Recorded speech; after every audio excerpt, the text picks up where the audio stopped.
All right, then you welcome to the program African Discourse on Independent Television. A very good afternoon to you.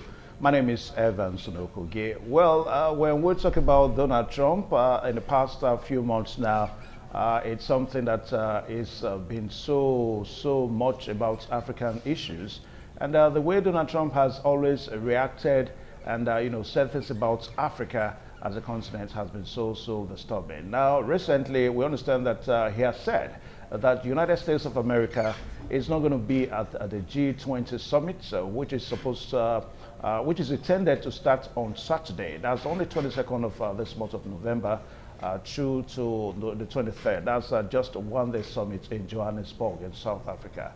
Well, he has said that the U.S. is not going to be there, and world leaders are already making reactions and counter reactions. Well, on this program today, we're going to be looking at the first ever summit, G20 summit, that is going to be held in Africa.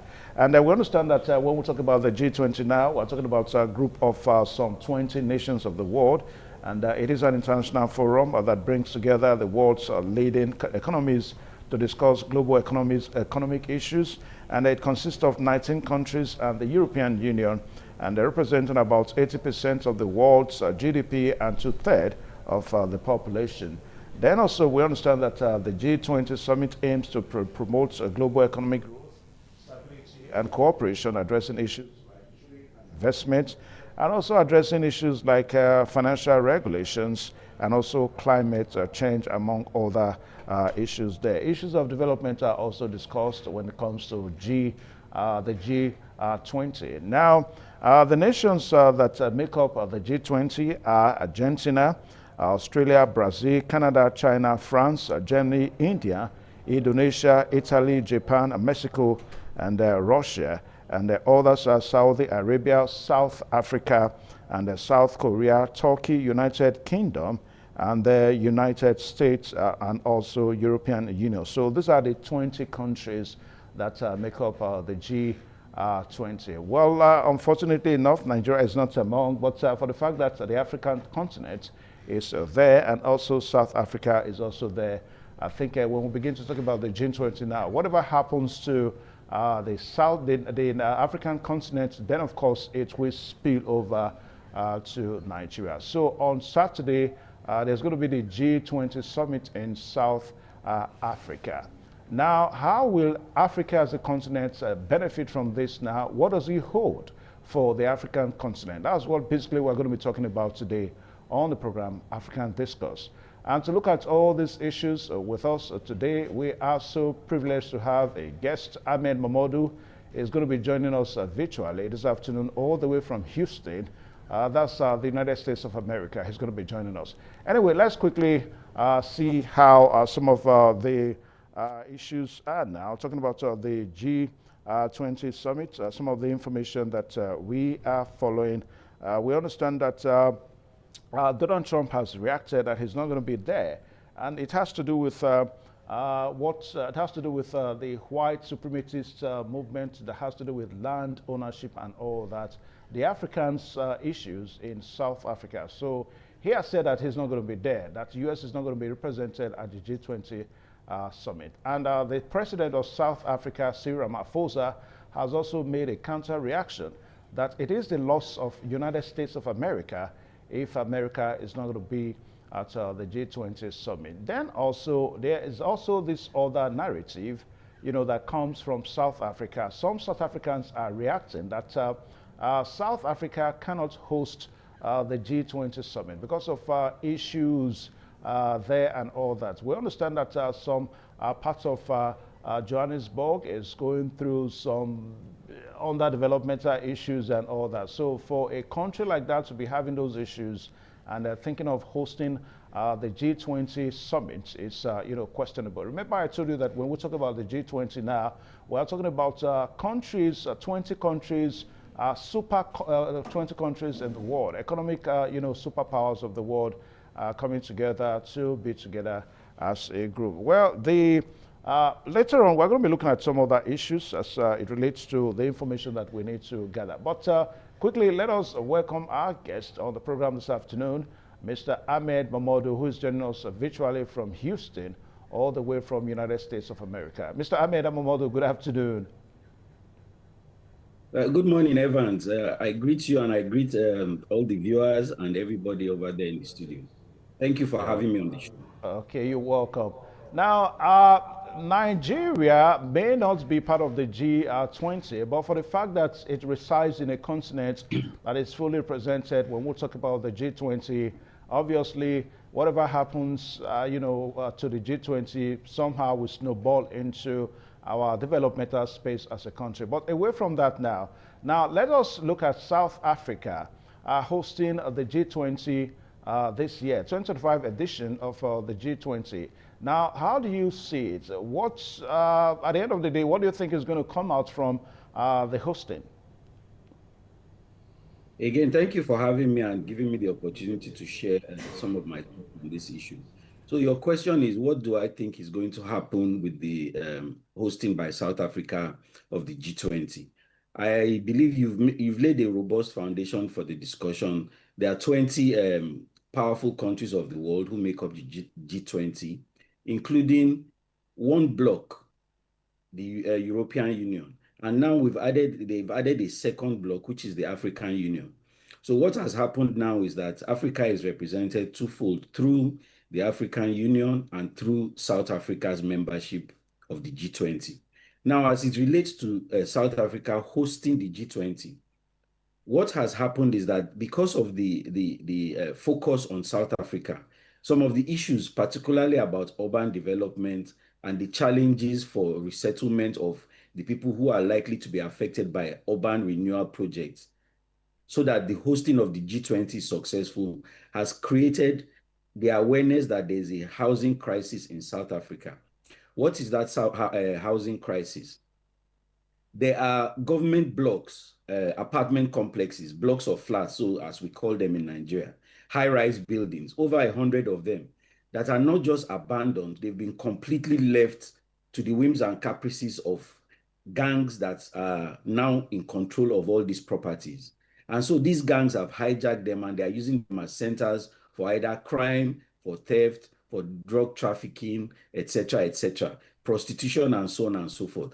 So the government of South Africa is trying to reclaim the narrative by reclaiming some of these properties from destitution and neglect. And it's going to be an uphill battle at this time because they've left it so late in the game to try and do this. That's one of the things they have, is that the funding is just not there to be able to reclaim these properties and put them in proper perspective before the G20 summit is held. How does this lead to a challenge? The challenge here is that the hosting city is just a one-day summit, but with the hosting city, they want to be able to assure that there will be security, there won't be any untoward development by any of the criminal gangs, and that nothing is going to inflame or cause an embarrassment to the hosting city, because this is the first time that Africa has been granted this right. So South Africa is trying to put their best foot forward. They are trying to make sure that the hosting is successful. And a lot of all these challenges primarily depend on whether there's enough funding to be able to do it. It's something that they should have addressed a long time ago, but now pushed to the wall, they are trying to address it as quickly as possible. Let's look at the U.S. because U.S.'s approach to issues of Africa has remained a great concern. I mean, recently we've seen some moves coming from the White House, particularly, Donald Trump, expressing concern over the security issues in Nigeria and all that. Now, ordinarily, one would have thought that he seems to be interested in issues in Africa. But this recent move now, whereby Donald Trump has said that the U.S. is not going to be part of this, summit in South Africa. Now, what does it tell about U.S. approach to issues of Africa? I mean, some analysts are beginning to look at it that is one step forward and three steps backward. How will you react to Donald Trump's, position about the summit in South Africa? Evans, let me take it from where you said. You said one step forward and one step backward. That simply sums up what we have to tolerate with the Trump presidency for the next 3 years. Because generally what you see with Trump is moving forward and going backward at the same time. But what more importantly, what you need to understand is that the face of the United States is just going to appear for one day in Johannesburg. If Trump refuses to come, it doesn't mean that the United States is completely disengaged from the G20 or the talks. This is just the lead up to what they call the heads of government meeting.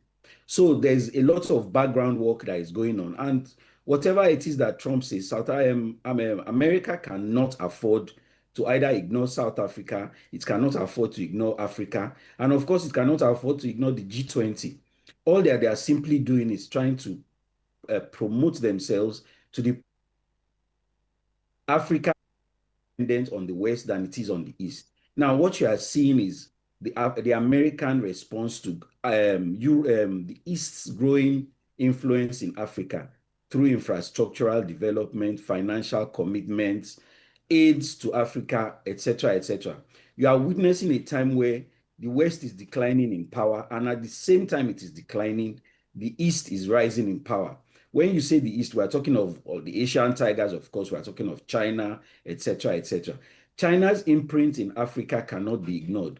China's imprint and movement in Africa is moving at pace. They are helping with infrastructural development, financial development, manpower development, and most importantly, raw earth minerals, which is abundant in Africa. So what you are seeing is Donald Trump and the US trying to push back and making sure that their foothold is not completely eroded by this encroachment of the East in Africa.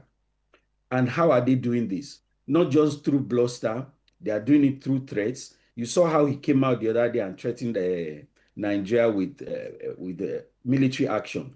All of these things, and they look isolated, but it's a continuous pressure that the United States is trying to exert on Africa through any means necessary, because the loss is going to be enormous. We are talking about resources in excess of $3.5 trillion over the next period of years. So what you are seeing is America in real time reacting to the pressures that the East is putting on its foothold in Africa.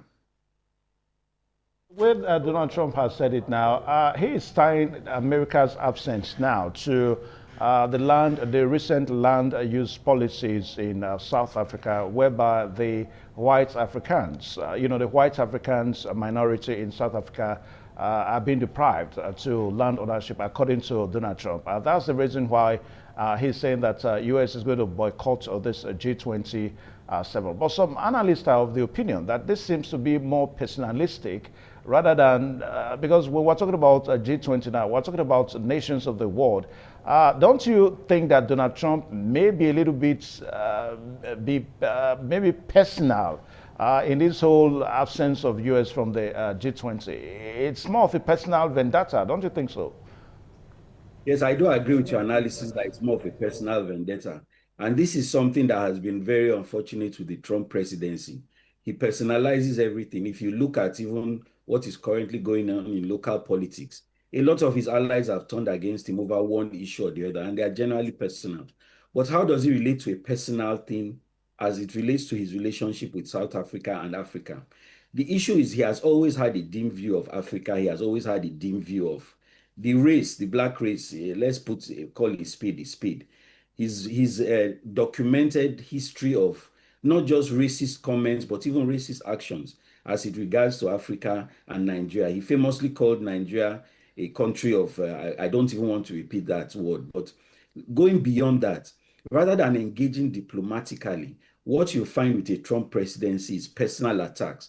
If you recall how he personally attacked the president of South Africa when he had him in the White House the other day, he went to the extent of even telling the Liberian president that he speaks English well, as if he's not even aware that Liberia is an English-speaking country.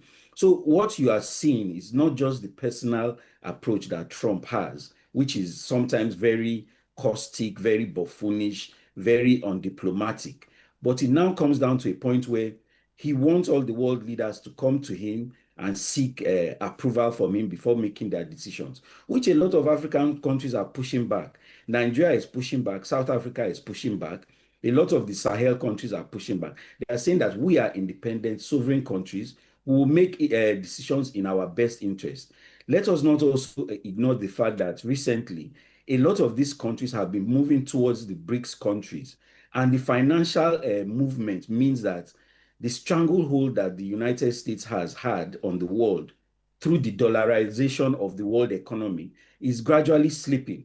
We've had situations where even Nigeria, as you will probably be aware, has had trade relations with China, for example, where rather than using the dollar as the median currency, we are now directly trading in yuan, and it is going on in other countries. So rather than engage diplomatically and offer something better than what the East is offering, Trump has decided the best thing is to go around bullying everybody. And a lot of these countries are not having it.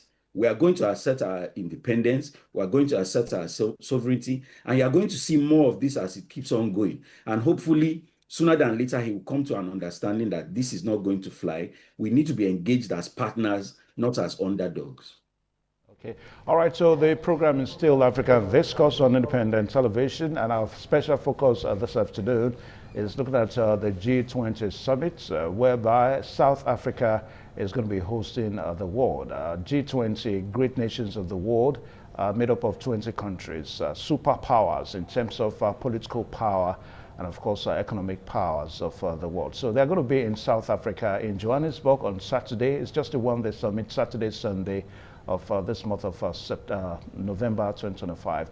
All right, so we're going to take a short pause now. Then when we return, we are really going to look at what this means to Africa as a continent. Now, some persons are already making their postulations that it is the time for Africa to leave the sidelines. I mean, this is a pure leadership for Africa now. To maybe now define the political policy of the world or economic policy of the world. So we'll take a short pause. When we return, we're going to be looking at all of that. So we'll be right back. All right, thank you one more time. The program's still on your television, African Discourse on Independent Television. And our focus this afternoon is looking at the G20 summit in South Africa, whereby South Africa is going to be hosting the world. And that's a very good one. Now, against the backdrop that nothing good can come from Africa, those are some of the talks that we hear when we hear, how economic analysts and, political analysts tend to describe the continent Africa. But away from that now, Ahmed Mamadou, let us quickly look at what this actually means for the continent. Because a while ago, I just said that it is perhaps time for Africa as a continent now to leave the sidelines, to take the world in terms of leading the world political policies and economic policies. Now, the big question we ask to that is, do you see Africa as a continent as being able to fit into that shoe? I mean, let's say from this summit now that Africa would rise up to lead the world in terms of political leadership or economic leadership. So this is a good question, Evan. So let us address it from 2 points of view. We'll talk about the economic, like you rightly pointed out, but more importantly is the commodities leadership. Now, what has happened is that we've gone from being on the menu to actually being on the table. What this means is that now Africa can promote itself. Africa can demand for better negotiating skills as a bloc, using the African Union as its pivot. So what is going to happen is that you are going to find that Africa is going to assert itself more in areas of where it has strengths. Let me give you an example. There was recently a study that was conducted, and it said if there's going to be a third world war, it's going to be about natural resources. And this war, even though might not be a physical war, the extent to which Africa is going to dominate is that Africa is the last continent that has abundance of freshwater sources. So if there's going to be a world war, either a third or fourth world war, it's going to be about all of these resources and who controls them. Africa is currently sitting on the largest deposits of fresh water. You can go to most African villages and just dig the ground, put your hand in and drink the water. That doesn't happen anywhere in most of the civilized world because they have to recycle their water. They have to use wastewater and turn it back to consumable water. So that's just a highlight of where it is that this is going. Now, if you put that side by side with the fact that most of the resources that are being used to industrialize the world currently. We're not talking about the old gold and all that kind of thing. We're talking about rare earth minerals that is in abundance, not just not in any particular part of Africa. We're spread all over Africa. We have the abundance of it in Nigeria. We have the abundance of it in South Africa, and so on and so forth. So what you are seeing is the opportunity for Africa to assert itself, to insist that when there's any discussion about Africa or the future of Africa, it has to be involved, not just involved, but to have a say and a direction and an input that is more fundamental than just being directed in which direction to go.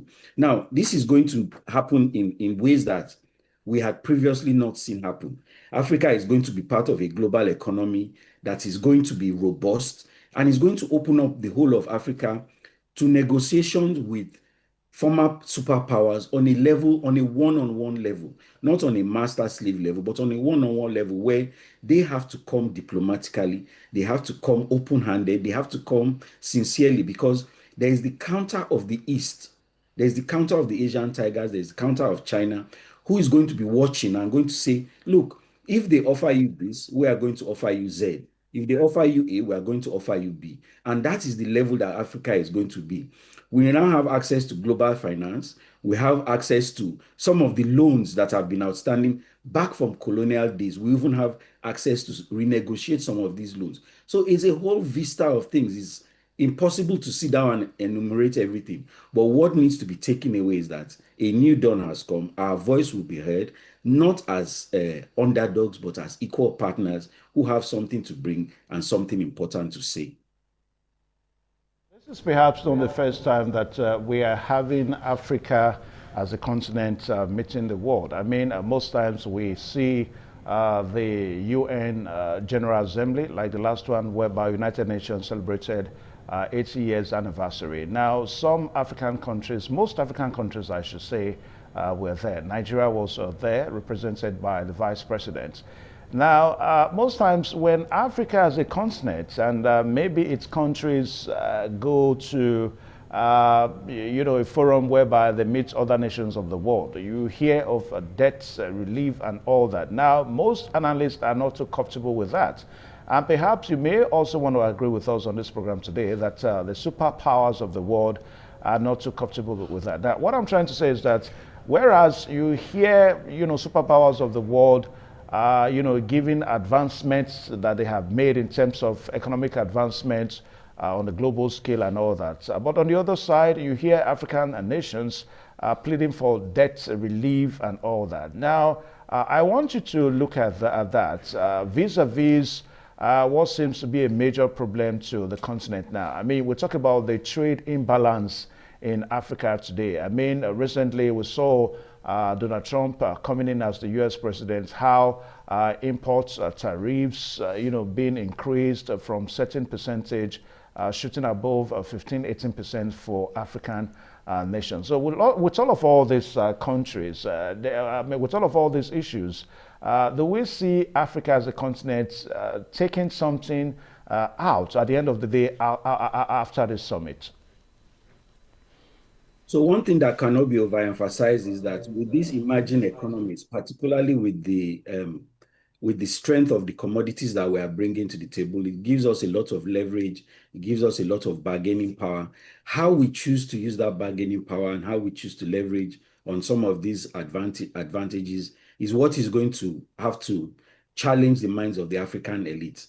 We are talking about commodities in excess of trillions of dollars that Africa currently sits on. You mentioned debt profiling, you mentioned debt restructuring, you mentioned also the history of debts. Now, there was a study that was held in the US some time ago, and then they came to the conclusion that if the United States had to pay back for slavery, for example, we'll be talking of excesses of trillions if they had to pay any kind of reparations. So on the back of this is the leverage that Africa has to say, yes, we do owe you some money, but how are we going to be able to move forward if this debt overhang does not allow our economies to grow? We are not able to build infrastructure. We are not able to develop human capital. And this overhang is so crushing that it affects the GDP of the countries advertently, and it reduces our ability to make growth for our people. These are the discussions that Africa has to champion, and we have to come at it with a clear-headed approach. Because whether they like it or not, there is so much that Africa has in abundance that the world is coming to look at. Just the fact that it has agreed to come to South Africa and allowed Africa to host this event is an indication of where they are going. On a countermeasure, there's Turkey that is pushing against Africa. There's the East that is pushing against Africa. There's India, Russia, there's China, the EU. All of these are contending forces that the G20 has to understand that we have partners that we can discuss with in the event that they are unable or unwilling to make the provisions that we need so that Africa can develop for Africans. So we are at an advantage, but it has to be a conversation that has to be had openly, intelligently, and with a clear focus on making sure that we are getting what we deserve and not what they are willing to give. All right, so we'll go for another short break. Don't forget the program is still African Discourse on Independent Television. We'll be right back. All right, thank you one more time. The program still on your television, African Discourse on Independent TV. Now, we are looking at the G20 summit that is going to be on Saturday in South Africa, in Johannesburg, to precise, whereby Cyril Ramaphosa, their South African president, is going to be hosting other nations of the world. Our guest this afternoon is Ahmed Mamodu. Join us virtually all the way from Houston in the United States of America. Now, Ahmed Mamodu, little wonder, what do you think? We started by looking at the absence of U.S. at this summit, but little wonder, at the end of the day, what do you think is going to be the quality of this summit without the United States of America? What do you think is going to be the quality? So Evans, looking at it on a larger, let's expand our view a little bit. This lack of interaction is not just with the G20. It's not just with African countries. It's with our neighbors. The Trump presidency has decided an isolationist policy. A withdrawal from globalization is their main focus at this time. If you look at the relationship with the US currently has with our closest neighbor, is one of practical animosity and hostility. We are practically at loggerheads with Canada. There is no relationship to speak of with Mexico. And even some of the other South American countries have been completely dead. He constantly deprecates on them. He calls them countries of low quality, where they export their worst characters to come and invade the US. So it's not just, it's all around the world. Look at the relationship that the US currently has with most other countries around the world. There's all this animosity, there's this hostility. So I think the world has come to an understanding that for the period that Trump is the president, they need to look beyond the US to look for other partners that are willing to engage better, engage more robustly, engage more diplomatically, rather than this ad hoc engagement where people are called names and bullied and threatened with some kind of military action or the other and coerced. So we are looking beyond, the world is looking beyond America's control of resources, America's control of either the diplomatic channels or the economic channels or even the financial channels. By de-dollarizing, we have the BRICS trying to bring up their own currency. EU was trying to promote its own currency at a time. And then we have bilateral countries that are trying to trade one-on-one and cutting off the dollar. So the impact of all of this is the pressure that you are seeing that is being applied to the American system, and is the response that you are seeing that Trump is putting out, where he's trying to kick back at the isolationist policy that he's putting, and then getting kickback, and then refusing to be cowered into the position that he has put himself. So this is going to continue to happen at least for the next 3 years. So we are going to see other countries from the influence of the United States directly or communicating directly. That's what is going to happen, in my opinion. A while ago, you were looking at practical challenges, practical issues in South Africa, whereby, as it's told now, that South Africa faces a huge amount of infrastructural problems and all that. Now, some analysts are of the opinion that perhaps South Africa wouldn't have accepted to host this summit because at the end of the day, I mean, the whole world coming to South Africa now. At the end of the day, it may mean that South Africa may not be allowed to host a future, international gathering. I mean, going by the position of things in South Africa. What is your take on that? So Johannesburg is more of an economic capital of South Africa than the political capital. So there's that.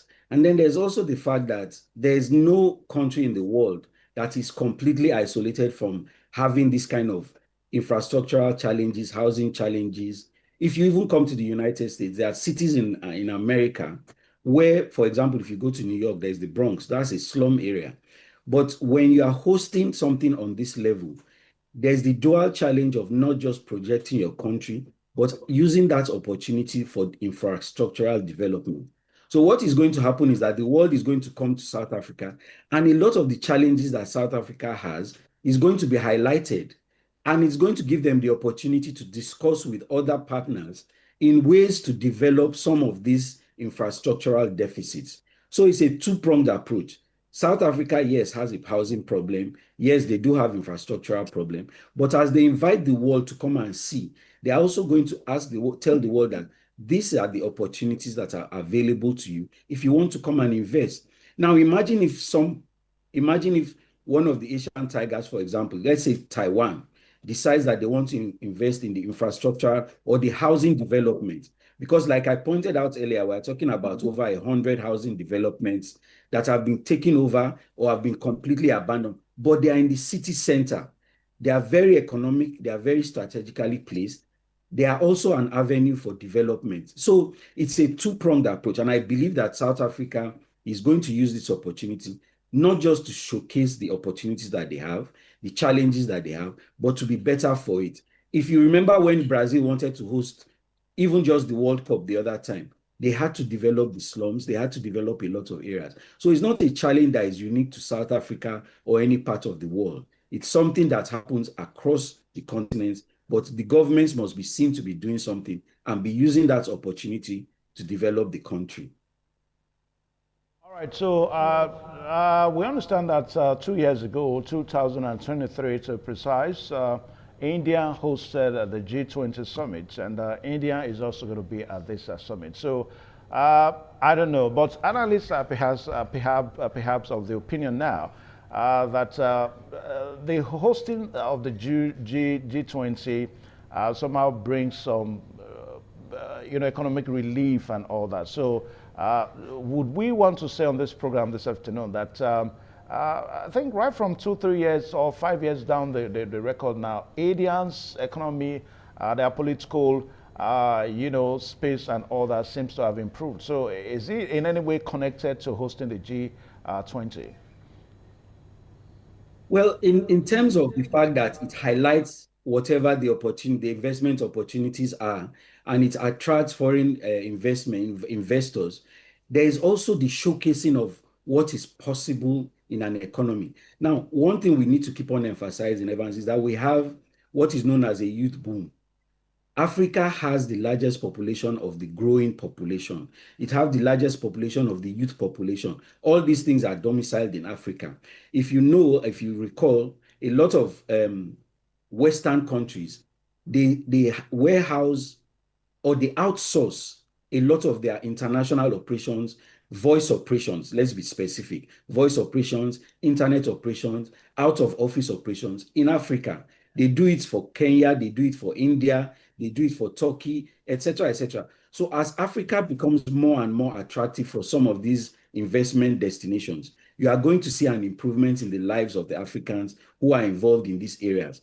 Let us focus on things like the internet and the boom that brings.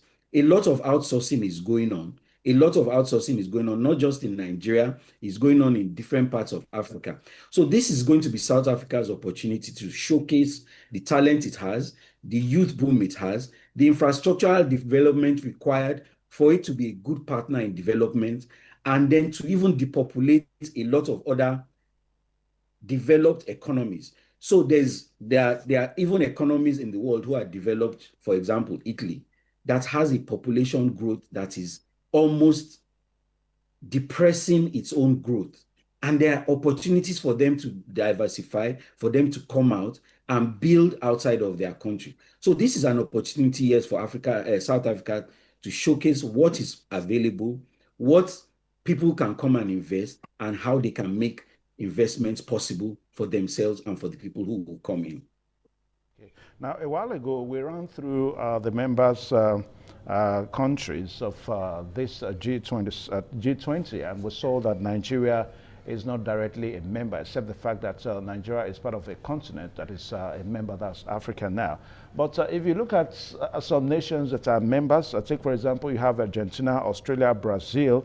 Now, let's pay particular attention to Brazil, and maybe let's see now, Turkey. These are two countries. Even if you like Mexico, you know, these three countries, they are full-fledged members of the G20. Now, in terms of population mass, in terms of natural resources, these three countries may not have what Nigeria as a nation has.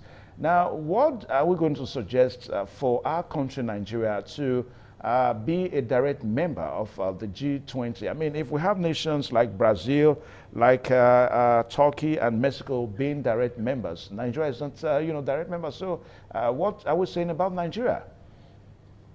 So, Evans, interestingly, what happens in this kind of multilateral engagements is not necessarily a requirement to be a member directly before you can influence either the direction or the course, or to even make appreciable gains in your own economy. The countries that you mentioned rightly, if you also want to recall, they are also members of BRICS. Nigeria is trying to be a member of BRICS. We will continue to push, of course, to be a member of the G20 and expand it. But in the meantime, our voice is united in the African Union. And there's no way that you are going to talk about the influence of any country in African Union without mentioning Nigeria. If not first, second, at least we will be the third. So we can also find our voice, we can also find our direction, we can also find interest and push our narrative through the African Union. And I'm sure that with the membership of the African Union as an equal partner in the G20, our voice will not be lacking, our interest will not be lacking. All it takes is robust engagement and to continue to push our leadership in the African Union, and by proxy, leadership on the seats of the G20. Nigeria has a robust economy. Nigeria has a very large youth population. All of the things that the G20 is trying to find in the larger Africa, Nigeria has in excess and in abundance all of these things. We have the rare earth minerals, we have the population, we have the size, we have the intellect, we have the youth development, we have capacity. So Nigeria is actually even is a mirror focus of what the G20 is looking for in Africa. And we must continue to process and push our power through the African Union, and then everything will be successful. Going with time, of course. Going with time, we need to look for membership. That is somewhere along the line. But let us use this current opportunity to make our voice heard through our seats in the African Union and G20. Yeah, but Mamadou, now, why don't we also look at something that we seems not to be paying attention to as a country, and even perhaps on this program, we seems not to be paying attention to it. I mean, we are looking at the SDG goals, the Sustainable Development Goals. Now, recently, we understand that this is 2025, and the SDG goals is supposed to the limit of it now is supposed to be at 2030. That's about 5 years from now. Now, recent studies have shown that while most nations of the world have actually attained these SDG goals, Nigeria is still far from it. I mean, when we talk about most nations of the world now, obviously we're talking about most G20s of the world, most nations that are members of the G20. Now, Nigeria is not close to the attainment of the SDG goals. We are talking about Sustainable Development Goals, and SDG goals seems to be the major thing that is being used to see whether you can be a member of the G20 or not. We are not close to it. This is 2025. 5 years from now, most nations would have left the G20 goals and maybe talking about other things. Nigeria is nowhere to be found when we talk about the SDG goals. So what should we do? What do you think are the issues? So the challenges that we have are not unique to Nigeria. We have challenges for the development, sustainable development goals that are institutional, not just it is institutionalized. There's a challenge in development across all of Africa. We have a situation where our booming population, sometimes lack of industrialization, even carbon emissions. We're talking about challenges like uh, how to develop sustainably in a way that also allows us to harness our own raw materials. Use, for example, in this analogy, most of the countries that are currently SDG compliant, they had growth that allowed them to come through places that we are not allowed to use. For example, the United States developed on coal, and then it moved to other minerals before it moved to nuclear, and now it is going back to make sure that everything is with developing the world sustainably.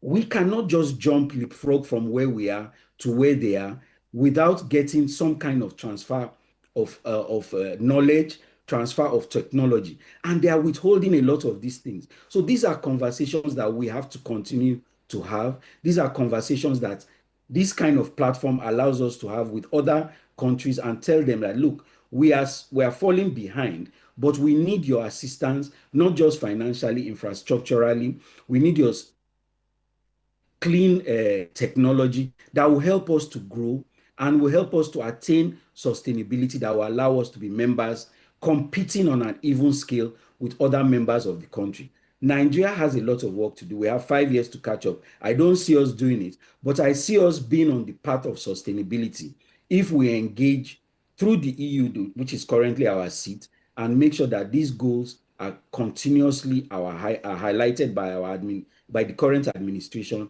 and pushed through.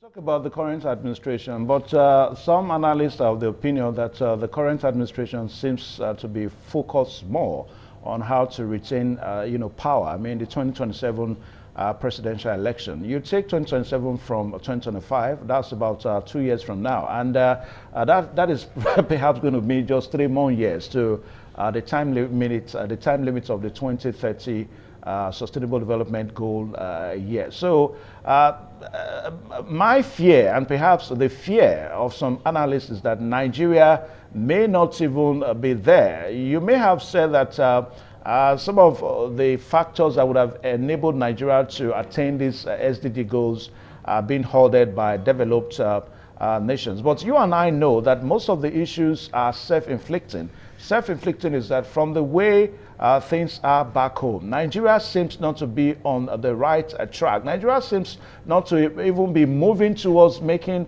desperate attempt to attain these goals. Don't you think so, Ahmed? So, Evans, it's important to remember that as far as politicians are concerned, once they win one election, they've started preparing for the next election. So, I think you are even late in your calculation in saying that we have 2 years. The present administration started calculating for 2027. Immediately, they won the last election. So, but how does Nigeria fit into this narrative and how do we gain? What we need to do is to keep on, there's the institutionalization of some of these developmental goals. And we do have a lot of institutionalized, let's call them bureaucratic structures that are pursuing these goals. Even though we are falling short, we still have strides. We're still headed in the right direction. Now, government is a continuum. We don't expect one government to be able to meet all the developmental goals and attain them before its termination. But as long as there are strides in that direction, then we have a pathway. Now, you highlighted and you pointed out that those SDG goals are the measure by which countries are accepted into the G20. It is not just the attainment of the goals, it is that you have a pathway to the attainment of the goals and you have institutionalized those pathways that allows them to take you as a serious, either an upcoming partner or an observer nation, as the case may be. But as long as we're able to put our voice through with the African Union, I think for now we are fine. Whatever else we are falling short of, we can develop. If this administration is not able to meet all of the challenges, which you and I have already agreed they are not going to be able to, as long as the goals are institutionalized and they keep on being pursued, I think we're on the right path. Rome was not built in a day, and Nigeria will not be built in a day. But if we keep asking the administration to do what is right and ask our governments to continue to push us in the right direction, I see us getting there one day. It might not be next couple of years, but eventually, with what Africa needs, I mean, what the rest of the world needs from Africa, they will continue to look for partners. It might not be partners in places like the G20, but also even on a bilateral level. Now you cannot put away from the fact that some of these member countries also engage Nigeria and Africa on a bilateral level outside of all of these formal joinings of the G20, the United Nations, EU, etc., etc. So there's also that. We have a relationship with Turkey. We have a relationship with Mexico. I think they even just recently started direct flights to Brazil. Argentina is in scope. When you're in Brazil, you are practically in Argentina. So some of these things are on a bilateral level, and we need to keep on pursuing as many of these avenues as possible that allow us to better the lives of our people. So as the whole world, I'm tempted to say the whole world. Well, even if I say the whole world now, somehow I'm correct.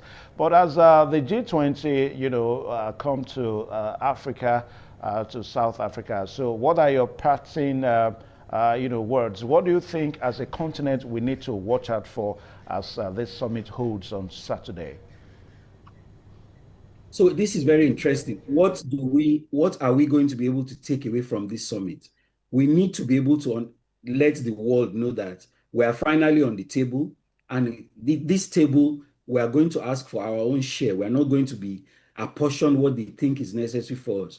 We need to come out clearly. We need to come out with a voice. We need to come out with a clear and concise voice. We are not going to divide ourselves into 55 countries asking for 55 different things. That's not going to work. That's not going to help us. We need to be able to come out in one direction and use the the African Union mandate, and say this is what is the most pressing thing for the continent at this point in time. I believe that one of the things that they are going to pursue is some kind of debt rescheduling, access to multilateral loans from some of these multilateral donor agencies. They are also going to look for reduced terms, reduction in the interest rates. They are going to look for avenues of the migration. There are so many issues that affect Africa as a whole that this is going to give us an opportunity to speak as one voice. We are going to talk about if I was there, I would talk about some of the inherent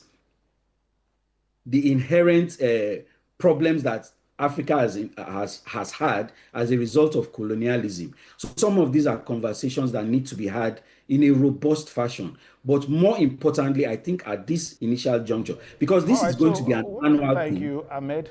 Yeah, I want to say thank you because of time now. Now, some of the facts file that we are following concerning this summit is that the group of 20G was founded in 1999. So, following the Asian financial crisis of 1997. So, that goes to show that for the past 26 years, the G20 has been on. And kudos to South Africa and Cyril Ramaphosa, the South African president. I mean, for giving the opportunity to host great nations of the world in South Africa. I mean, there are some members of the G20 that have not hosted. I mean, for the past 26 years that the G20 has been on. But kudos to South Africa, given the opportunity to host. So I want to say big congratulations to South Africa, and also we also want to say to these other nations that they are welcome to our continent. So I want to say thank you also to Ahmed Momodu for joining us on the program today. A very big thank you.